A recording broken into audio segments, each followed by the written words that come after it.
Right, are you ready? Yes. Do you want to do the intro? Do you want me to? It's Moarhammer. I should probably, shouldn't I? Yes. Okay. You're right in front of me on a 32-inch monitor as well. That's going to be emotional.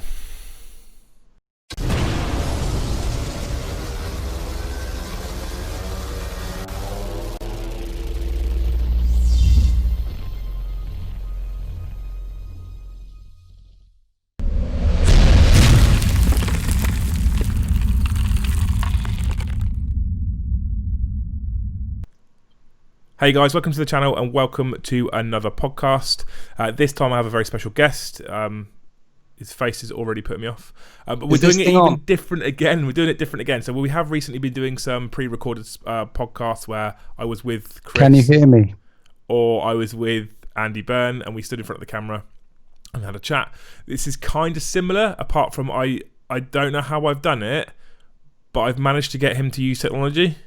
So I'm sat in the studio at Moarhammer HQ, and I'm joined by Winters from Winters SEO, who's still in Swindon. Hello, Webland. Well, I had to buy him a mic, and I had to buy him a camera, and I had to show him how to use them. But we've got him live. Yeah, I had to come round here and set it all up and press the buttons as well. Yeah, so you can see on the screen that in the top right-hand corner there's a little webcam of me talking to him, which is a different camera to the one I'm actually recording on. Because how's the sound? Is it better if I talk like this, or is it okay? How is this okay? Yeah, it's fine, mate. Yeah, we've been through this when we did the half-an-hour testing this morning. And don't look at the thing. Don't look at you. Look at the thing. You could look at me if you want. He's so confused right now. So we've done some podcasts recently on the channel. I don't know if you've checked them out, like basically balancing 8th edition and how to play narratively and stuff like that. And Winters said actually he'd like to do one himself that sort of covers kind of the same topics-ish, sort of. Well, I enjoy your podcasts. I really like listening to them while I'm in the car at work and stuff. And I suppose there's many people out there listening to your podcast thinking, I want to pitch in. I want to say something. I've got an idea. So after listening to your two podcasts, one on balance and 40k, one on narrative, I had some ideas and I wanted to pitch into the conversation. So let's do this. But what we've also done, or what we've also decided, is because we've now got this working and he hasn't yet broke it and his house currently hasn't burnt down.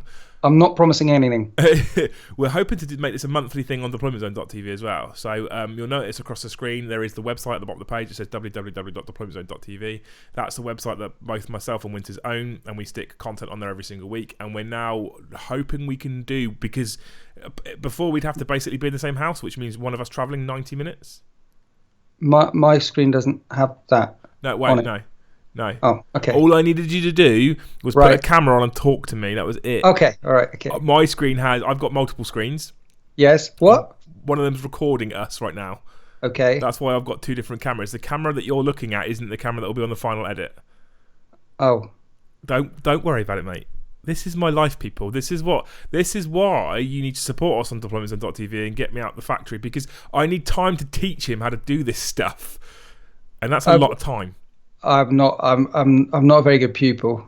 I get distracted rather easily, particularly if there's hobnobs around. But on deploymentzone.tv, we're going to try and make this a monthly thing from now on. I didn't take any hobnobs with me. So from now on, any hob? She told me to shut up. Yeah, I'm about to do the same thing.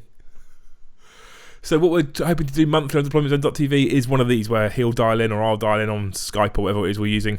Other apps are available, and we'll chat 40k, basically. We should one of us should definitely act a bit more professional on deploymentzone.tv. I'm trying. Okay, it's good stuff. Yes. Hello, people. So you'll probably notice the title for this podcast, which is one that Winters came up with, which is playing the best 40k, or playing your best 40k, or however I'm going to write it. And basically, bearing in mind the two previous topics, and if you haven't seen them, you can check them out. They're on YouTube. At the time this video goes live, they'll both be on Podbean, Spotify, iTunes as well. We talked about balance and the current issue in terms of books and bloat, etc., and 40k. And then we switched it up and been a bit more positive with Andy Byrne. We talked about narrative and how you can play narrative 40k. Stop it. And then you said, well, actually, we can kind of amalgamate the two and say, well, how do you play your best 40k? Yeah. There are some basic rules that you can get to. It doesn't matter how competitive you are. It doesn't matter how hardcore you are or how long you've been in the hobby or what you're doing. I'm just turning you up a bit. Okay. Or whether you're new to the hobby, whether you're relatively fresh to this hobby. I think there's a couple of general rules that you can stick to that some people perhaps don't know, or some people haven't thought about, or particularly if you're new. These are some golden rules that you can do to help improve 40k. So you make sure that you're playing the best version of 40k possible. Yeah. Which could be different to someone else's best version of 40k as well. Yes. Which is really key to remember, that just because your version of best 40k is this version doesn't mean that everybody's is the same. Yeah. Now, there's obviously a stick in the spokes which throw people off the bikes, which is the whack players. So when you're trying to build the best version of 40k between the two of you, or four of you, or how many people are playing, when you're trying to build the best version of 40k, there are whack players out there, and I've had an experience in there was one in the gaming group that I used to play with quite routinely that I couldn't apply these rules to because they just wanted to win all the time. They weren't a nasty person. They were a friend. They were a nice person. But when it came to anything competitive, from Cluedo to Scrabble to 40k, winning was, if you're playing a game, then the point of the game is to win the game. Yeah. And they really meant it, and that's where they got their enjoyment from, and that's fine. But winning the game is important. You want to win. Everyone wants to win. Yeah. But whack players really want to win. And for example, if I brought certain units, this person wouldn't play with me. Oh, they're too strong. They're broken right now. I'm not playing with you. Even though he was win at all cost. That. What? Even though he was a win at all cost player. Yes. So what would happen is he would write 2 lists, and I would turn up to play him, and he'd look at my list and go, "Oh, I'm not playing that one. I'll bring this one instead, because this second list that I wrote will beat your list, so I'm bringing that one." That damn say humble. And then there was, in 7th edition, Thunderfire cannons were pretty good at AP -5. They would blow anything with a 5-up armor save off the table, for example. So anything with a 5-up save, you just had to hit and wound, and they were dead. And if I turned up with Thunderfire, bear in mind how broken are Thunderfire cannons. They're strong now. Yeah. They've never been broken. But if I would turn up with Thunderfire cannons, because he had a lot of 5-up save in his army, he wouldn't play me. So I wasn't allowed to bring Thunderfire cannons if I wanted to play this opponent. So there are, because he wanted to win all the time. Okay, slight tangent question. Why keep playing him then? I didn't have many people to play with. I didn't have a YouTube channel, and there was only a few of us playing back then. And I really, really liked playing 40k. And also, to be honest, what I would do, it was the kind of player that you ended up in an arms race with. You've been there, everyone's been there, and we wouldn't show each other our lists, and we ended up getting the hardest thing, and we ended up getting more and more and more competitive and better and better and better. You end up getting better if you play someone who's bringing something really kick-ass, and we ended up doing tournaments and things like that. So I played him to improve my 40k, and because I didn't have many people to play with, no one liked me. So that was long before Winters SEO was born. Yes, there was a period. Yeah, and he's been on the channel back in the day. So yeah, okay. Come on, boy.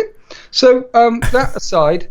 No, but that's that's a really important point though, because one of the things I think that one of the feedbacks that we get from videos as well, when we suggest that people pick whether they choose to use Vigilus books, or they pick whether they use supplements, or they pick whether they do this or pick whether they do that, a lot of the feedback that we get from people is, well, actually I don't have that sort of freedom. I don't have that freedom to make those choices because my pool of players that I play against is actually really restricted, because I have to rely on the local Games Workshop or my local gaming club or my local FLGS or any of that sort of stuff. That's something that's quite key. Some people do struggle because of that as a reason, as a sort of a restricting factor, basically, that they don't have a pool of players like you and I are very lucky to have to play against. Oh yeah, this was back before social media. Well, back before I knew social media anyway, put it that way. The world's opened up. Back before smartphones were really popular. So yeah, I guess. And I didn't get a smartphone until Winters SEO, which is only 5 years ago. So smartphones have been around for much longer than I found the technology. We've already had the technology discussion. Not very good with it. But yeah, certainly technology is a way to help you find more people. Yes. And so if you are fighting in a small pool of players, then definitely find more people to play with, particularly if one of them doesn't follow your style of playing. Also in my gaming group at the time, there were a couple of people who really were competitive. They weren't So let's say in the gaming group of 5 people, let's say 3 out of 5 were really competitive and one of them was whack. And then 2 of us were a bit more fluffy bunny. So I played competitively to keep up with these guys. Yeah. But it was probably one of the main. It was probably a good thing because it was probably one of the main motivations to force Winters. Okay, interesting. To play more differently types of English. Do you know? I think it's also. I think it's really easy to fall into that arms race. Like really easy to fall into that arms race. Oh yeah. Because back when I was in the forces before the birth of Moarhammer, before I started to get to know you, before DZTV, all that kind of stuff. I'd play with some people up when I was in the forces up in Ipswich, and I had the same issue. And it was between friends. It wasn't even just like we knew each other quite well and quite personally, and then someone would get good at winning quite regularly because of the faction they used, or because of they would just get good at they got a hobby. And what we would do is the arms race would just naturally start. I'm getting beaten all the time by my friends Tau, or my friends Space Wolves, or my friends whatever. I need to improve what I have so I can beat him, and then I'd buy new things that were strong, and then I'd turn up a game and go, here's my new models, and he'd go, oh Jesus, and then I'd win because I've got, and then he would go, well, actually now he's winning all the time, and it's really easy to fall into. I think that arms race is really common. I hear a lot about it. It's the fact that we can talk about it, and the fact that it's a very common thing, right? And that's because, how's this for a professional link? A lot of people think the best version of 40k they can do is building the best army they can in their arms race and smashing their opponents to bits. And that's not the best version of 40k. Doesn't matter how competitive you are, how strong a list you are, there's still some golden rules that will make your version of 40k better. And let's drop one in there. And you've heard me chime on about this many, many times, but large line of sight block and terrain in the middle of the table, at least 1 or 2 or 3 pieces. My advice when it comes to line of sight, because I get questions about this, is it's not more is less, it's more is more. The more scenery that you have down on the table and the more choked up it is, the better version of 40k you're going to get. It's not just it's going to restrict gun line armies, because there'll still be shooting alleys, there'll still be these 2 big things, and there'll still be things that they can shoot through. But it doesn't just nerf shooting armies, it does help against shooting armies, but it also means the game becomes more of a game of maneuver warfare. Do I go this way around the building or left round the building? There's a really nasty assaulting thing coming this way round towards me, so I can try and bait it a little bit on the right or on the left. Maneuver warfare kicks in. It also means that things such with the skimmer or the flyer keyword suddenly have more of an impact, or units that can hit things out of line of sight suddenly have a bit more of an impact. It makes these units that are not just infantry or not yet just tanks do what they're supposed to do. So large line of sight block and terrain is very important. If you go to Games Workshop, if you go to Nottingham Warhammer World and look at their bespoke tables that they have set up, I'm not talking about their tournament tables just running down the hall with all the bits along it, but look, have you seen their bespoke tables? Yeah, the ones, all the big scenic things. Yeah, one of them is Trash Titan for and all sorts, haven't they? Yeah, they will have one with a really dense chaos world all packed in there. There's a city one on there which shoots basically everything's line of sight blocking. Some of their most beautiful tables are the really dense. So larger line of sight blocking terrain all over the place makes 40k better. It makes those units better. It makes the game more maneuverable and moveable and stuff and things. What do you think? Yeah, I agree. There's a big issue when you see a lot of people that play on Planet fucking bowling ball with 3 or 4 pieces of terrain scattered around. I get it when you go to events and they're kicking out 80 tables or however many tables, 40 tables. It's quite hard for an events team to fill every single board. But when they're sparse, they lend themselves to probably what is already the stronger side of 40k at the moment, and that's ranged firepower. The thing is with scenery, large line of sight blocking terrain is not only significantly important from a rule standpoint, but I also think it helps the table in general, the scenery setup in general, helps tell the story.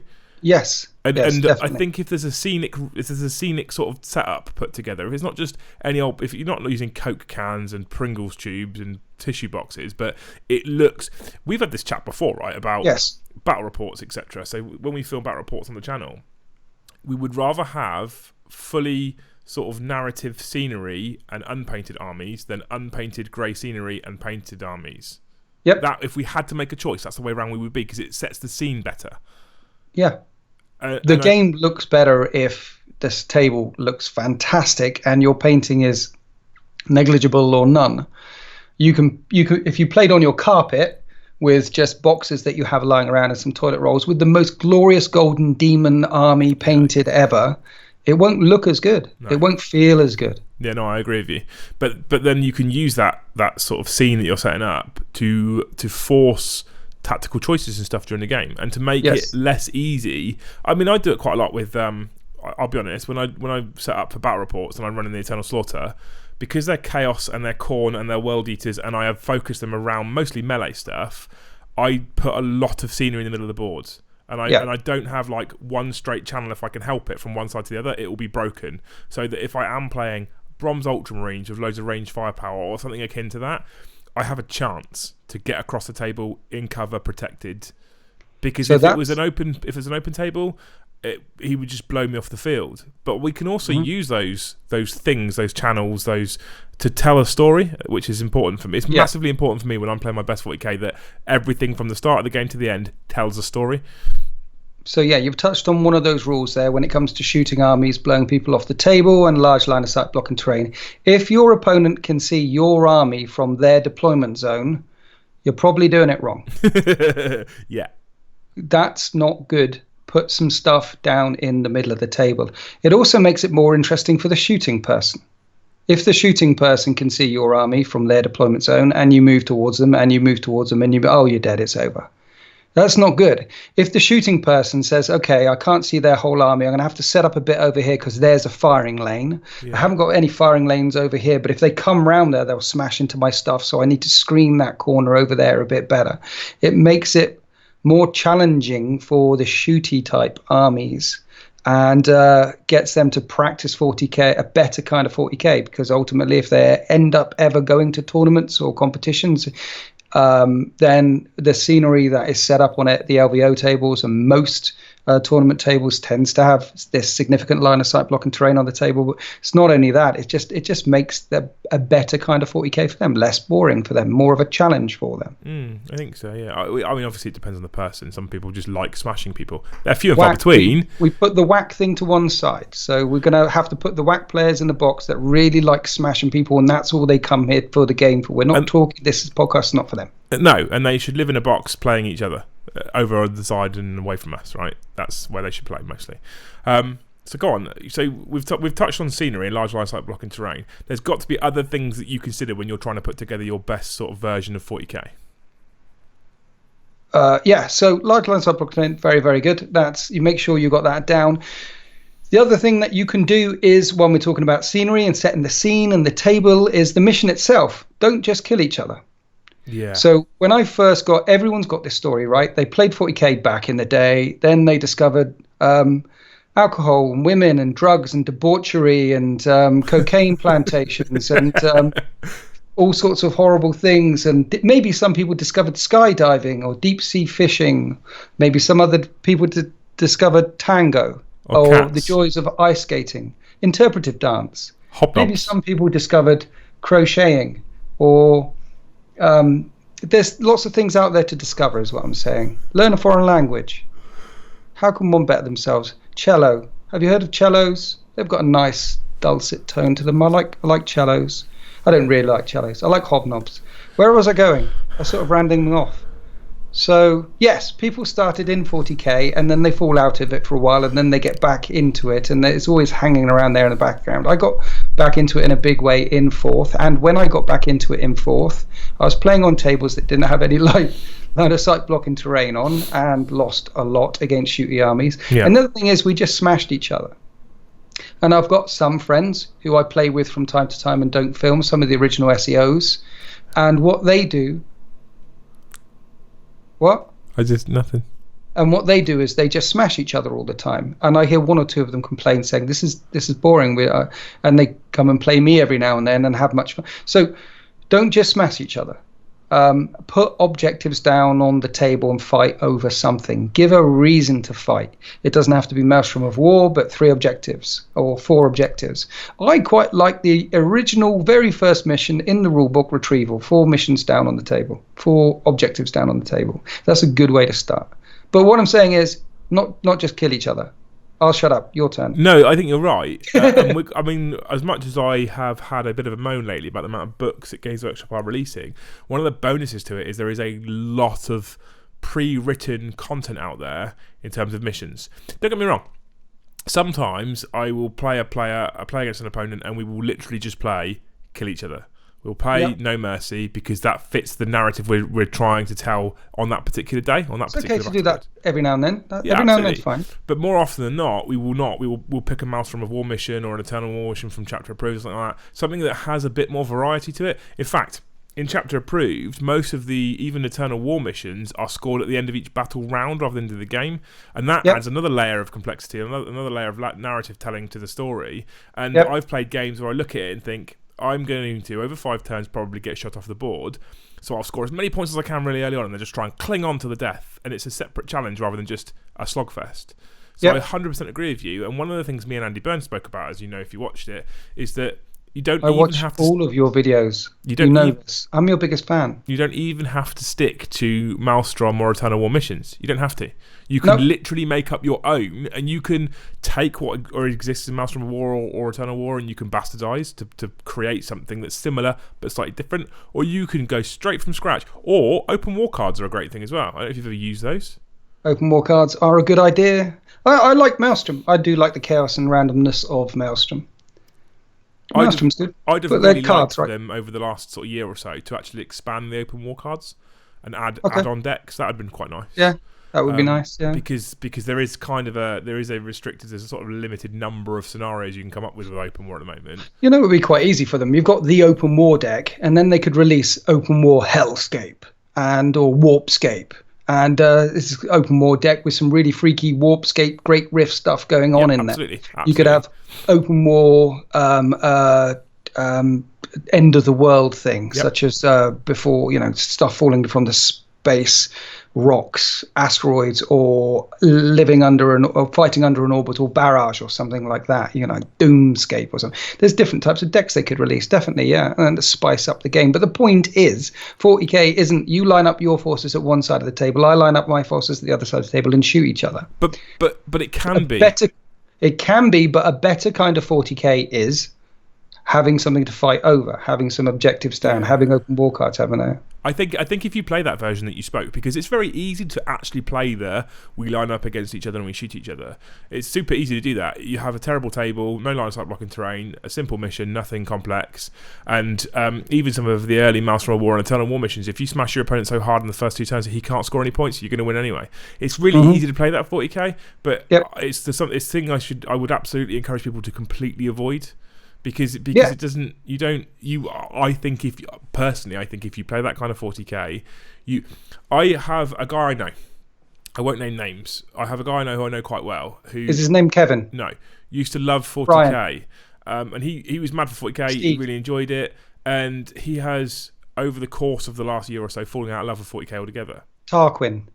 One of the reasons, and this is something that we were talking about previously in terms of arms race, is he entered an arms race and he ended up building a list and building a set of units, etc. That the game would start in 8th edition and he'd be able to move up, fly up, drive up, whatever, obliterate more than 50% of his opponent's army straight away, and that was after 2 turns the game was done. He was winning and he hated it. Yeah. Because it was boring. Yeah. I mean, part of it was his own fault for trying to optimise everything from the start of turn 1, but a lot of people do that naturally. You want to get the most mileage out of your new models and your new shinies and your new units.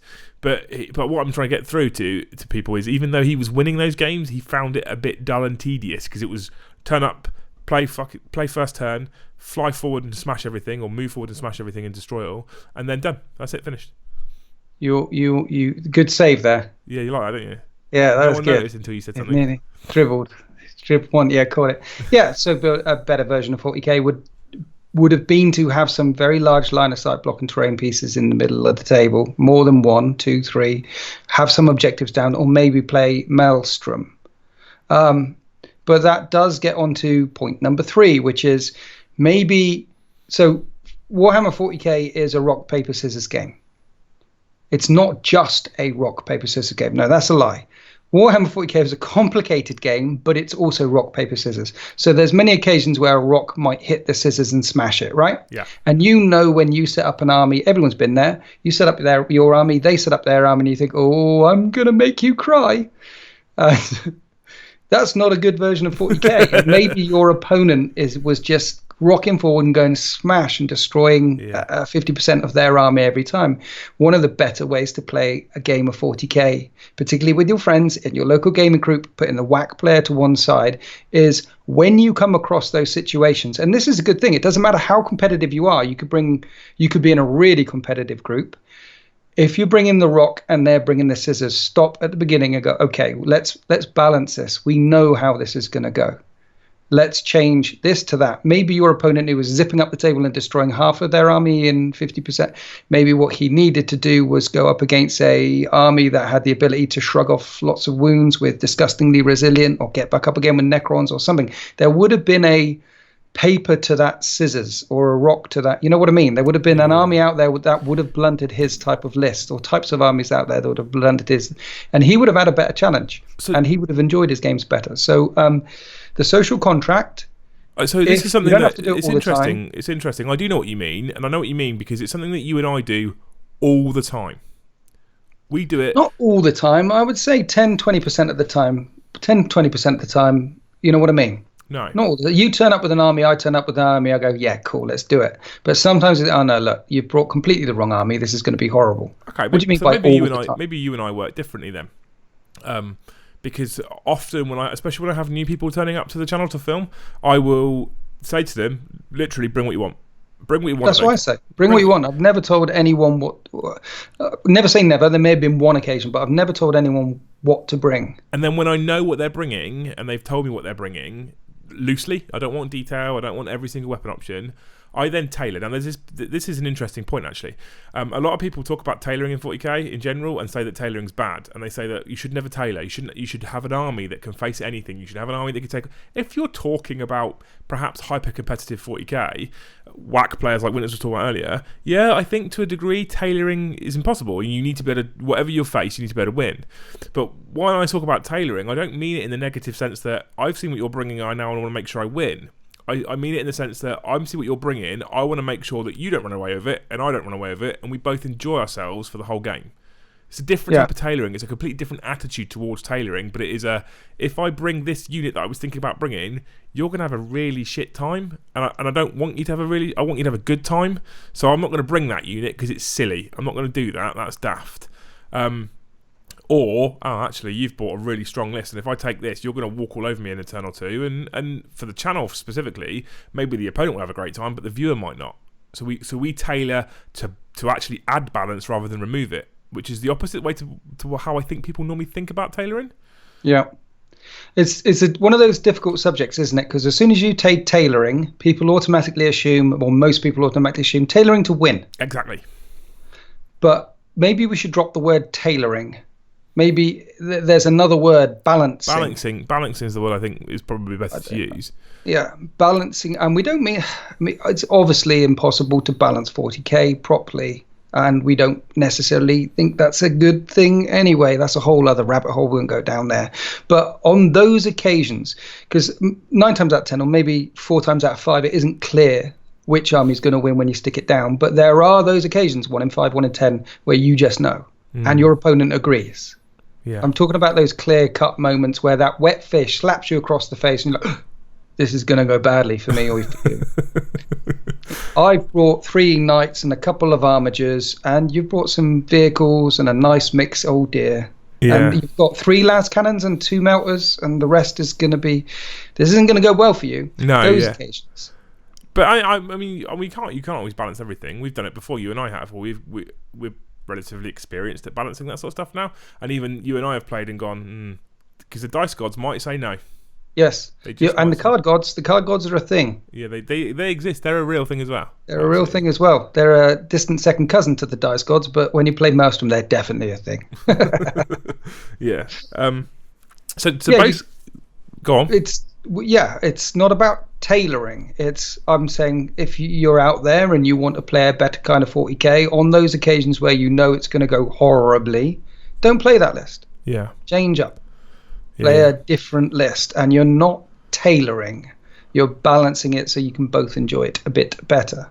Yeah, absolutely. I don't understand the kind of people who just want to smash. I'm going to mini rant, maybe. I don't know. The kind of people who just want to smash all the time. Because if I want to get better at tennis, I don't want to play against an 8-year-old all the time, because I'm going to smash them. Or maybe not an 8-year-old, maybe a 4-year-old. Because I'm just going to smash them all the time. How enjoyable is that going to be? If I want to get better at tennis, I want to hire a tennis coach, someone who's clearly better than me and doing it for a living. You know what I mean? Kind of, yeah. How do you get better at any game if you're playing a 4-year-old and hitting them round the head with your... I'll play devil's advocate just because it's a better way for a discussion, basically, rather than just going, yes, you're right. Why do you need to get better at a game if you're always winning? Winning in anything in life, being successful at anything in life is an addiction. People like to be successful. People like to win. People like to get things right. I think we have this predisposition to want to be the best at what we're doing, to want to win, to want to succeed. It's quite a natural thing. I think, and we discussed it right at the beginning, right? It's so easy to fall into that arms race. And why do you do it? You don't do it because you want to spend loads of money on models or because you want to paint new units. You fall into that arms race because you want to win. Yeah, they're not doing it because they want to get better. They're doing it just to win. Yeah. Okay. So I actually think it's a natural thing to a degree to want to do. I think it's really easy to want to win, and I will sit there often. I mean, we get the new books through, and I look through some of these books, and it's so easy to fall into I've just created this new combination of units that's going to be so strong. And then you have to go, do I want to do that? Is that going to make me look like the best kind of 40k player? Am I going to enjoy the games as much? Probably not. But I think more often than not, for the guy who's doing the winning with it, for the guy who's put that unit together or put that combination together, and then he pulls it off on the tabletop and his opponent goes, what on earth is that? He's probably having a better time and the opponent's having a bad time. And it takes a while to hit that moment where I'm now bored of always winning. I think short term, it's probably... You probably do enjoy it. You probably do enjoy smashing your opponent short term. Especially, I mean, if you say let's say you've been on a losing streak for like 10 games or something, and then you go, right, I've had enough of this, and you take some stupid, strong, powerful list, and you smash your opponent, you probably feel really good at that point, right? Yeah, of course. If you've been on a losing streak for 10 games, but I don't know what that feels like. Do you, Liam? No.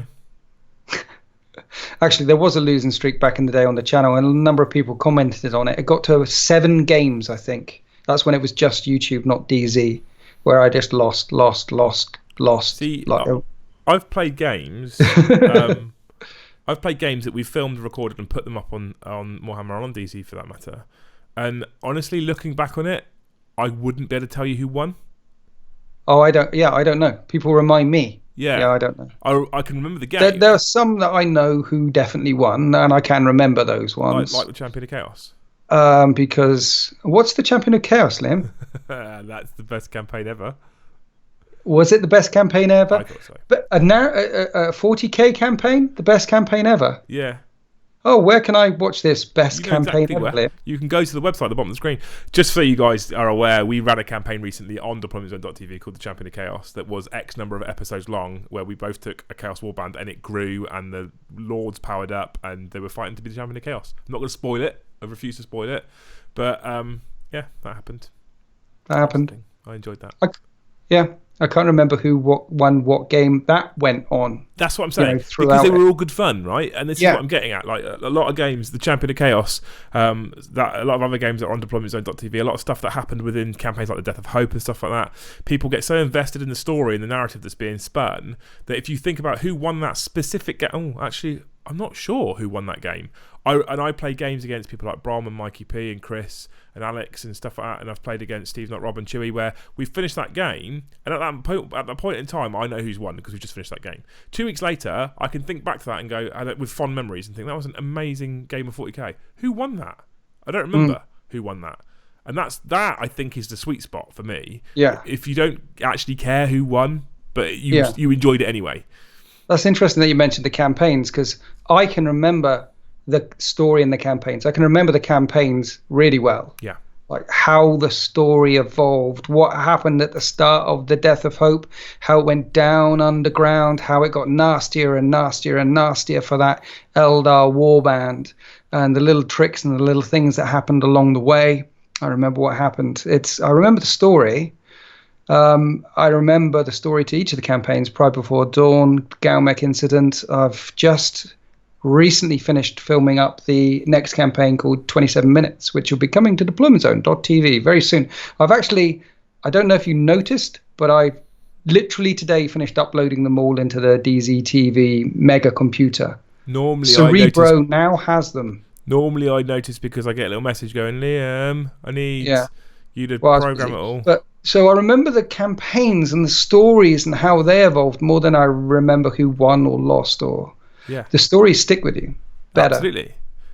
And I think the thing is, I mean, we're lucky, right? We get to play these campaigns, we get to play these stories, and we get to play against regular opponents where you can end up developing stories against specific opponents over time, even if it's over 6 months to a year, and it's not a specific campaign, but you play lots and lots of battles against that person, the narrative evolves itself.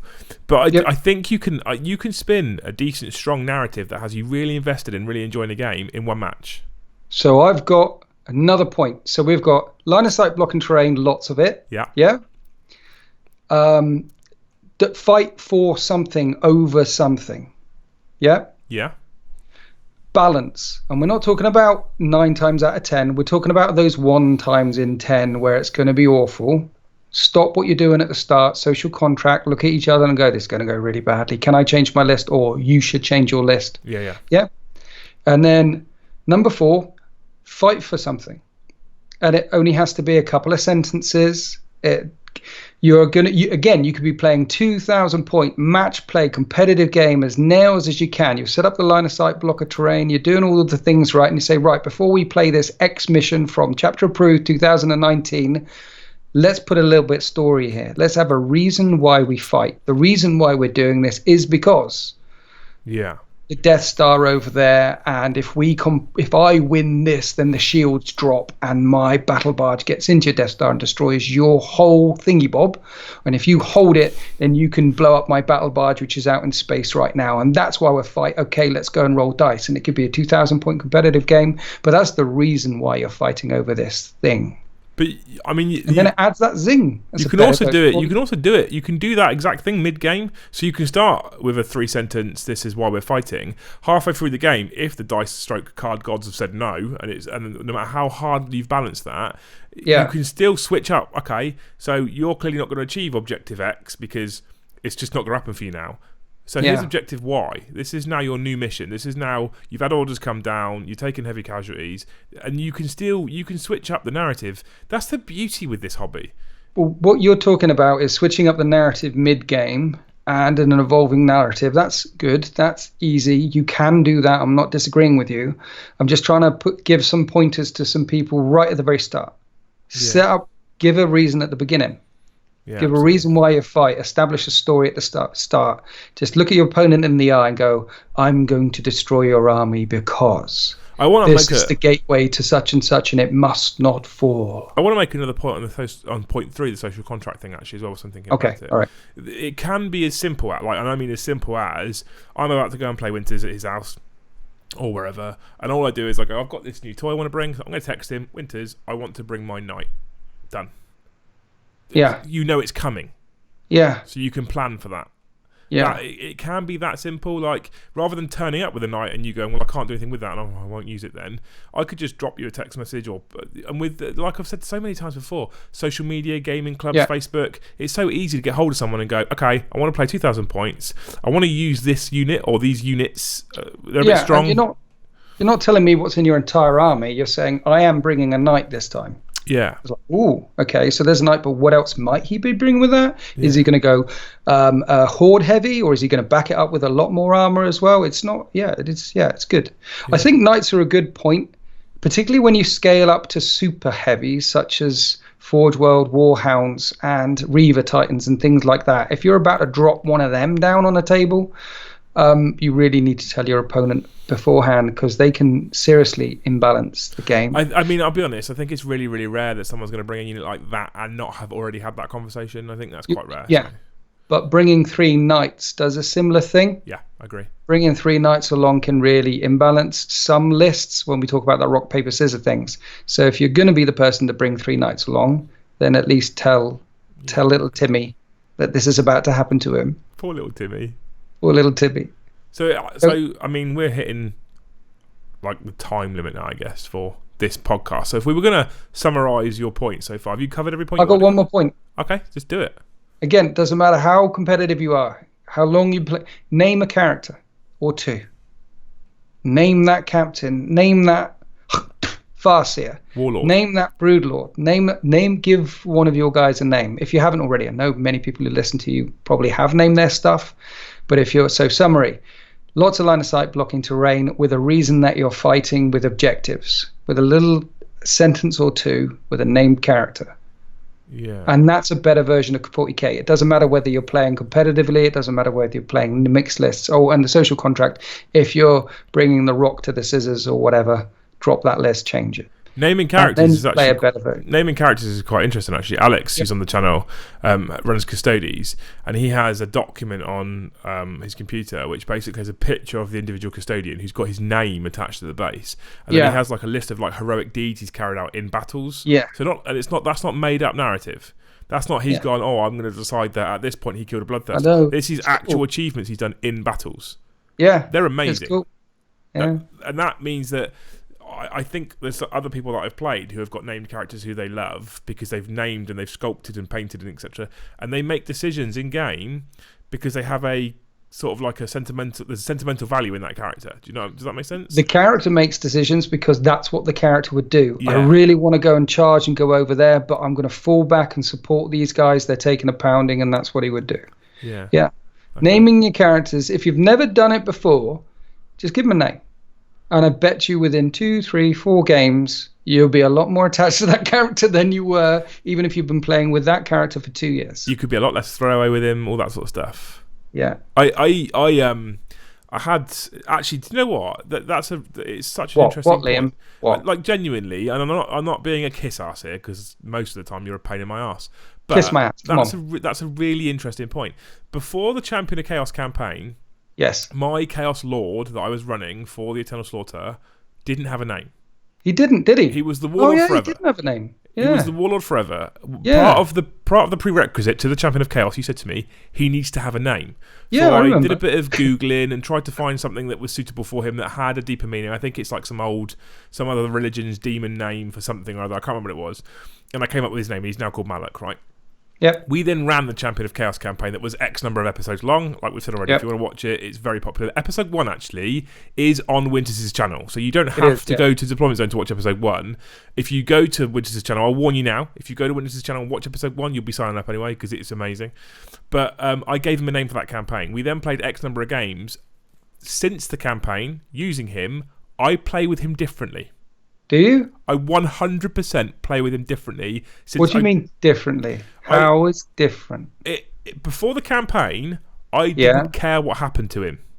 You just threw him wrecking ball off he went. I only cared what happened to him because I might have given away Slay the Warlord as a point. That was the only real attachment to my Warlord was, actually this is a really close game and I might lose a point. If I was 7, 8, 9, 10 points ahead or whatever, I wouldn't care if I lose him because I'm 7, 8, 9, 10 points ahead.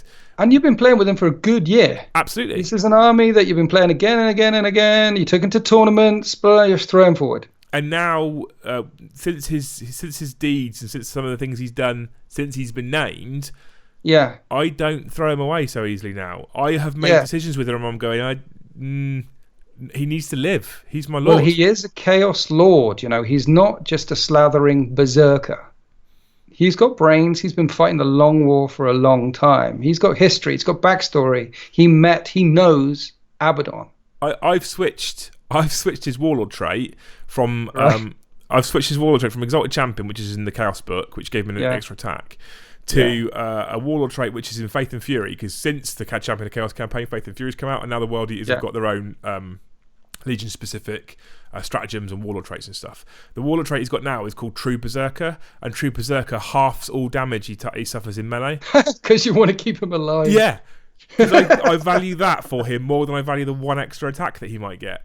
Nice. So didn't even twig until you just mentioned it. I mean, I've spoke about it a little bit, I think maybe on the end, but I 100% treat him differently now, and it's been since he's been named, and I've then been, instead of using him as a Chaos Lord, I've been using him as Malok. Makes a massive difference. Yep. See, massive difference. Golden rules, not golden rules, but different ways rules that you can apply to make you play a better version of 40k, and you've applied that yourself. See, you've learned one. Name a character. I think, to be honest with you, unless you're basically a tournament goer, almost everything we spoke about is applicable to most people, I think. That's what I mean. It's some basic rules. It doesn't matter whether you're brand new to the hobby or been playing for years. Put that line of sight, block and train down, name a character, give her 2 sentences before you fight. Yeah, okay. Well, there you go, people. That's how you do it. That's how you play better 40k. Or maybe not better, maybe just more enjoyable 40k is probably... But yeah, how to play a better form of 40k is the same sort of thing, I guess. But I think by doing these, by following these tips, these 5 sort of... And they're kind of 5, loosely. A couple of them sort of integrate within each other. But by following these 5 tips, I think you will absolutely have a more enjoyable time. And that is considering the current state of 40k, all the books, all the blow, all that kind of stuff that exists. If you follow those 5 simple tips, you'll probably have more fun in the long run, I think. Yes, so here's one challenge for the viewers out there. So some of you out there probably are thinking that you're playing with enough line of sight, block and terrain on the table. Some of you might not have thought it through that much. Here's a challenge for you. The next game of 40k that you play, put loads of things down on the table. Almost block off the halfway point on the table entirely. And see whether you play a better game of 40k or not. Just make it really dense. And trust me, that will make some of the narratives that we've played, some of the best games that I've played are those maneuver warfare where, okay, this is going to be tough. I've also done things like, one of the things I've done in terms of this, a similar sort of standpoint is, here's my objective marker, it's my turn to put one down. Do I put it there because it's out in the open and really hard for my opponent to get it, or do I put it on that weapons cache because it's a weapons cache and it makes more sense for that to be an objective? I think that makes a I do that all the time. You'll notice that most of the objectives that are down all the time are next to a weapons cache, or sometimes in the gap. Here's a big line of sight and here's the gap in the middle, so I'll put it there. All my objectives that I put down, even when we went to No Retreat 8 to the tournament, I was putting objectives down where they shouldn't be. Yeah. Because it made narrative sense to me. Absolutely. Okay. Legend. I'll shut up. I know you want to wrap it up. Come on. I appreciate it, mate. It's amazing to have you on there anyway. It's taken us ages to get to a point where I can trust you enough to use your computer unattended. You told me not to touch anything. Yeah, and it's working. It's weird, isn't it? Yeah. Anyway, like I said, if you enjoyed this ramble, there are other podcasts on Moarhammer that you can check out. There's a couple that have gone up recently. We're trying to put out some more regular podcasts. We were doing live. We've stopped it now because it was destroying my life. But this is the sort of thing we're doing. Obviously, and only I'm allowed to destroy your life. You're allowed to, yeah. Just me. This looks a little bit different to the other two because we're doing it live with Winters over the tinterwebs, and he's using live streaming via Skype and stuff. And I'm mildly surprised he's not on fire because I thought the devil would burn him for doing this. Anyway, what I'm trying to get at is now we've got this working, and the first one's on YouTube to try and entice you over to deploymentzone.tv, where we're going to try and do a monthly one of these, I think. Yeah, we pinned it down definitely every month now. Yeah, we've got every month so far. We've got a date booked where we're going to log on. I'll spend 45 minutes coaching him through how to get his camera working again, and then we'll start recording. Not necessarily every 4 weeks, because sometimes it's the beginning of the month, sometimes it's the end of the month. It's got to move around because of our shifts. But every month. So you can head on over to deploymentzone.tv. The link's on the webpage. The link's on the screen below. You can see it right in front of you. If you do sign up now, we've got over a year, nearly a year and a half's worth of battle reports that go out every single Tuesday. There's multiple campaigns. There's loads of stuff on the website. There's an app for it for Android. There's an app for it for iOS. The iOS app has recently had an app update. The Android update is coming really soon. We've just also released an update on the website. Now, there's a lot of people that ask this, which is really weird. A lot of people asked if we could introduce a feature where you can watch the videos at 2x speed. You can now do that. That update dropped 2 days ago, so that's now working on the website. So if you're interested in that sort of thing, much like YouTube, there's other features that we're working on trying to improve as well, because we get lots and lots of feedback. But yeah, sign up to the website, check out the videos that are on there already. There's already a bunch of DZHQs, which is similar to this, but we're in the same room, and we're going to start doing this monthly. So if you like the podcast stuff, if you like the live podcast, the sit and talk podcast stuff on camera, that's going to be hopefully monthly. If you haven't already and you're watching Moarhammer for the first time, please hit that subscribe button and follow us at Moarhammer. We don't put out as much battle reports as, say, Winters does. If you love battle reports, head over to Winters SEO and watch those, although you've probably already heard of him. Most people have. But can you wrap this up? My pussy's getting very angry. And on that note, a big shout out goes to all of the channel supporters for DZTV, specifically our patrons as well. You patrons are legends. There's a link in the video description below. And a massive shout out goes to our sponsor, Element Games. You've seen their logo up on the screen, and there's also a link in the description below. It's an affiliate link, and they know you came from us. Hope you enjoyed it. We'll see you in the next one.